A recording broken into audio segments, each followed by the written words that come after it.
कृष्णा गाडगीळ आणि sons limited 1832 पासून। दरम्यान मराठा आरक्षणाच्या हैदराबाद गॅझेटवरून सरकारने जीआर काढला। नोंदींवरून मराठा समाजाला कुणबींचे दाखले देणं सुद्धा सुरू झालं आणि त्यावरून आतापर्यंत जरांगेंवर टीका केली जात होती। पण आता सरकारचेच दोन मंत्री आमने सामने आलेत। भुजबळ आणि विखेंमध्ये जुंपलीये।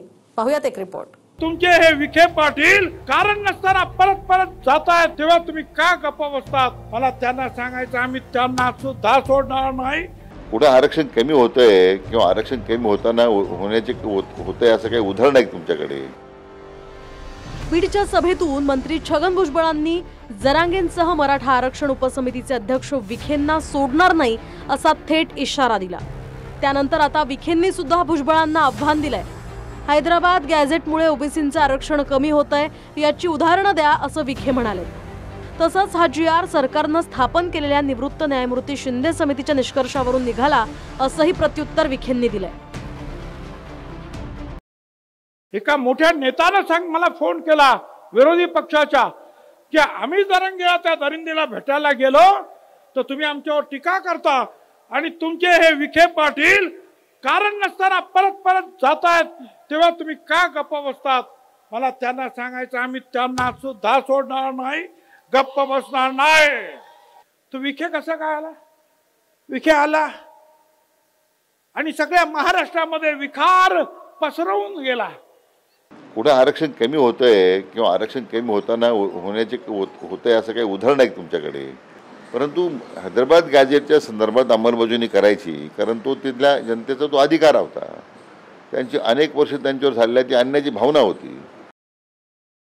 आणि भुजबळ साहेब ज्येष्ठ नेते आहेत, त्यांना भेटून एकदा समजून सांगणार आहे मी। कारण शेवटी हे करताना न्यायमूर्ती शिंदे साहेबांची समिती सरकारने जी नेमलेली होती, तर न्यायमूर्ती शिंदे समितीच्या निष्कर्ष त्याच्यातून जे निघालेले आहेत त्यावर आपण कारवाई करतोय। हे काही मी त्या उपसमितीचा अध्यक्ष म्हणून एक भाग झाला।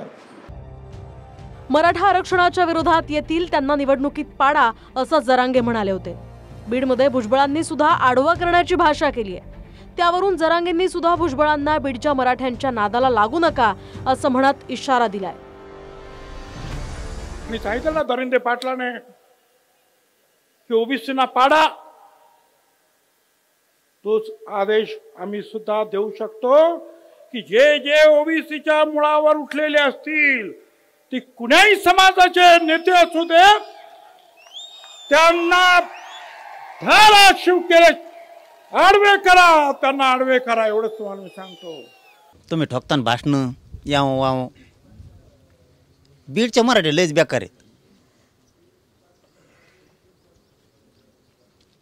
त्यांचे जर कोणी वाटा गेलं ते जर बदडायला लागले ना, अरा फुलांनी पिवळं झालं का हागून झालंय कळणारच नाही। मराठा समाजाच्या आरक्षणासाठी सरकारनं 2 सप्टेंबरला हैदराबाद गॅझेट संदर्भातला जीआर काढला। हा जीआर रद्द करा या मागणीसाठी भुजबळांनी ओबीसींचे मेळावे सुरू केलेत। तर हा जीआर निघाल्यानंतर 10 तासात मराठ्यांना कुणबींची जात प्रमाणपत्र वाटले जात आहेत असा सनसनाटी आरोपही भुजबळांचा आहे। मला वाटतं 3 ऑक्टोबर आता मागच्या अर्ज करण्यात आला, पण त्याची तारीख अशी कधी अर्ज केलेला आहे आणि कधी ते प्रमाणपत्र जे आहे वितरित झालेलं, अगदी त्याच दिवशी 3/10 ते प्रमाणपत्र वितरित सुद्धा झालं। 10 तासात 15, 16, 17 ज्या गोष्टी ज्या आहेत त्या पडताळून पाहायच्या आहेत, काही पाहत नाहीत। म्हणजे बस जो येईल तो कुणाला पाहिजे चला घेऊन जा। कायदेशीर तो जो मार्ग आहे तो काही बदललेला नाहीये।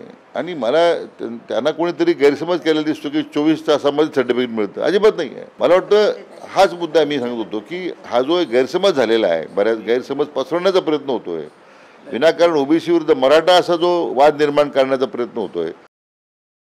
नोंद सापडणारे म्हणून दिले, तो यासारखं फुकट घेतलं का? पवार साहेबांनी दिलेलं तुला फुकट घेतलं का? आम्ही आमची नोंद आहे, तो नोंद दाखव बरं एखाद्या जागेवर। बीडच्या सभेत भुजबळांचं टार्गेट जरांगे, विखेंसह काँग्रेसचे वडेट्टीवारही होते।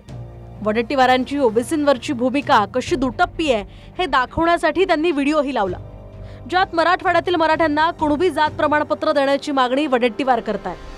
तर आपण ज्यांच्या नोंदी आहेत त्यांच्या संदर्भात बोललो. आता नागपूरच्या मोर्चामुळे भाजपनं भुजबळांना माझ्या अंगावर सोडल्याचा पलटवार वडेट्टीवारांनी केलाय.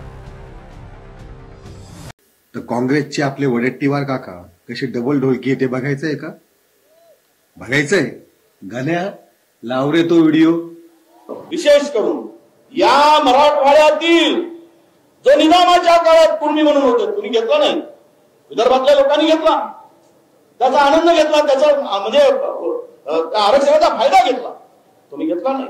पण आजही आमची भूमिका आहे की महाराष्ट्रातील ओबीसी समाजांना, आपल्या मराठा समाजांना ओबीसीतून आरक्षण द्या, ही माझी भूमिका आहे. तो त्यावेळेस 2800 नोंदी होत्या. जरांगेंची भूमिका ही त्यावेळेस क्लिअर होती की ज्या नोंदी सापडल्या आहेत त्यांना कुणबी प्रमाणपत्र द्यावं आणि ओबीसी मधून घ्यावं. म्हटलं येस, नो डाऊट, दिलं पाहिजे. पण त्यांनी त्यानंतर आज जो GR निघाला आणि त्यानंतर त्याची व्याप्ती वाढवत गेली. मराठवाड्यातील सर्व मराठा समाजाला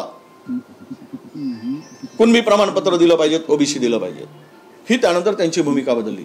त्याही वेळेस मी विरोध केला. मला जाताना अनेकांनी त्यावेळेस शिव्या दिल्यात. नागपूरमध्ये जो मोर्चा झाल्यानंतर भाजपाच्या पायाखालची वाळू सरकली आणि मला टार्गेट करायसाठी भुजबळांना माझ्या अंगावर सोडलं, हा माझा स्पष्टपणे आरोप आहे.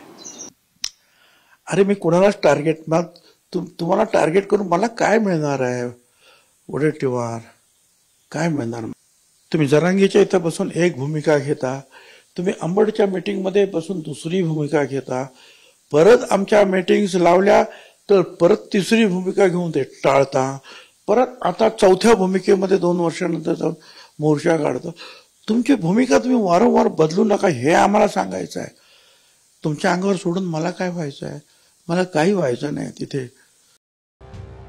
भुजबळ अजित पवारांच्या राष्ट्रवादीचे मंत्री आहेत आणि वडेट्टीवार काँग्रेसमध्ये, पण दोघेही ओबीसी नेते आहेत. वेगवेगळ्या पक्षात आणि राजकीय दृष्ट्या एकमेकांच्या विरोधात असताना ओबीसी म्हणून याआधी दोघेही एकाच मंचावर होते. मात्र आता यात फूट पडल्याचं दिसतंय. नाशिकहून चंदन पुजाधिकारी, चंद्रपूरहून निलेश डहाटसह संजय सरोदे, TV9 मराठी, जालना. पूना गाडगीळ आणि सन्स लिमिटेड 1832 पासून.